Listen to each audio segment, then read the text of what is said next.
With the winter drop box came some really nice gradients, so today I am going to show you all the gradient ideas I can think of using all the different winter drop box. And first up we have this gradient that goes from a block of resin, aka baked beans, to prismarine. And this uses in between cobblestone, some glow lichen on the bottom, I mean on the top part of the baked beans, resin. Then resin clump over the cobblestone and a couple of glow lichen on the cobblestone and the prismarine just to create that really smooth gradient. This is very consistent in texture, which I definitely love, and when you are using the gradient it might look something like this, and I think that this could look really cool on roofs or something like that, like those gigantic roofs with just gradients. I think that looks really nice. And our next gradient is this gradient that goes from grey terracotta over to resin bricks. So this also uses the resin clump to just make the transition extra smooth. It uses grey terracotta, brown concrete, brown wool, terracotta, red sand, and then the resin clump on top of that, and then the block of resin and the resin bricks. And the next gradient also uses a bunch of resin clump.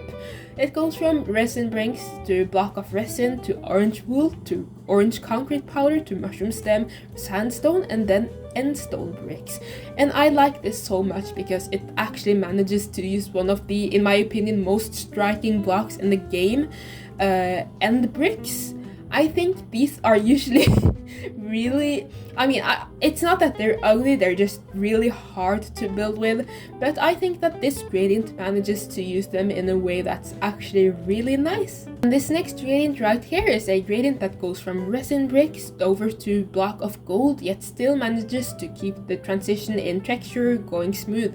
So we have resin bricks, block of resin, honeycomb block of raw gold, and then block of gold, and with some resin clump over all of these transitionary blocks. And when it's blended it can look like this. And this is also something that I would use on the roof because oh my gosh, that would look so awesome. And moving on, we have this lava gradient. This uses it goes from cracked nether bricks actually. The reason why I chose to use the cracked nether bricks is actually just because they're darker in value, and I think it looks nice to have a block on the bottom that's darker in value than its non-cracked block. And then to red nether bricks, netherrack with some resin clump on top, and then magma block, and then the baked beans block of resin. I think this is really beautiful and it looks so netherish. Oh my goodness. And this next gradient right here goes from resin bricks to waxed oxidized cut copper. Oh my god, how I hate saying the names of those blocks.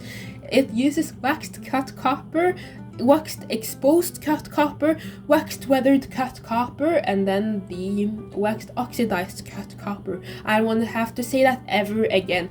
And on the first two blocks in the transition it uses some resin clump, as you can see right here. This resin clump is so amazing. It's actually the sole reason why I thought this block had so much potential for gradients, because otherwise it wouldn't have been so versatile. And this next gradient goes from deep slate tiles to resin bricks, and in between this also uses a cracked block to just create the darker value and make the transition smoother. So it goes from deep slate tiles to cracked deep slate bricks, tough bricks, stone bricks with some resin clump on top, and then block of resin with glow lichen, and then the resin bricks. It's just beautiful how the resin clump goes so well together with the glow lichen. It can make basically any transition between this block or this block to like a grayish block, and it is so cool. And this next gradient is definitely very experimental. I don't really know what to call it. Okay, basically it's fucking ugly. Alright, I hate this gradient so much. It looks so egregious. I hate it so much. I want to blow it up. Okay, anyway, this goes from cyan concrete over to the resin bricks, and in between it uses cyan concrete, cyan wool, orange glazed terracotta, some orange wool, block of resin, and then resin bricks, and it uses the resin clump on top of it throughout all of the transitionary blocks. But the reason why this works like not at all is because of the white. It's because of the values of this block. Basically, it's got too many mixed values in here. Like within the block there's darker values, there's also really light values, and it just doesn't do the job that I wanted to do. It looks horrible, but it might work. Like when I look at it like this, I think that it kind of works, but on a bigger scale, absolutely not. And next up we have this gradient that goes from block of resin to calcite. So here again I have done this trick with the glow lichen and then the resin clump on the gray side. And this uses resin block of resin, stone, andesite, diorite, calcite with the the glow lichen, and then the resin clump, just like so. And I think that this looks awesome. Like just the bottom part of this gradient, it's so, oh my god, I love it so much. But moving on, here we have this gradient that goes from block of resin to, there's no way, I accidentally used a non-waxed block when I made this. Okay, that happens to me all the time.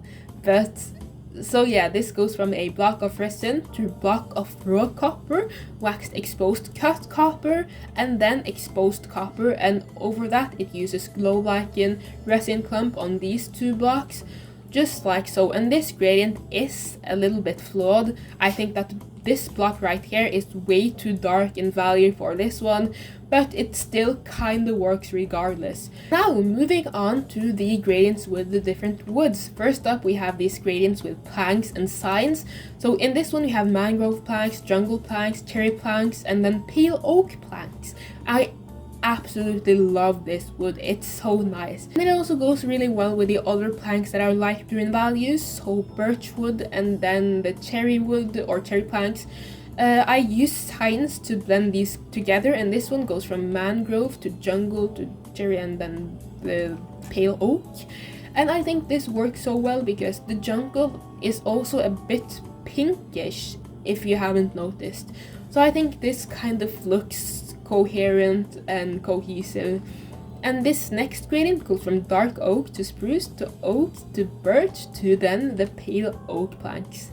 So we've also got a similar way of blending this right here, and it looks really nice, especially when you go far away. And one thing I forgot to mention about this gradient is that the pale oak block also looks a tiny bit pinkish. I don't know if it's just me or if I'm colorblind, but I just feel like it's got this kind of pink tint to it, and I think that looks beautiful. And now moving on to these last few gradients. This one goes from diorite to calcite to stripped pale oak wood. It works really nice in this gradient, and right now I think you can see that it's a little bit pinkish, but I think that this gradient works well regardless, especially when we blend it in a more messy way, so not totally smooth.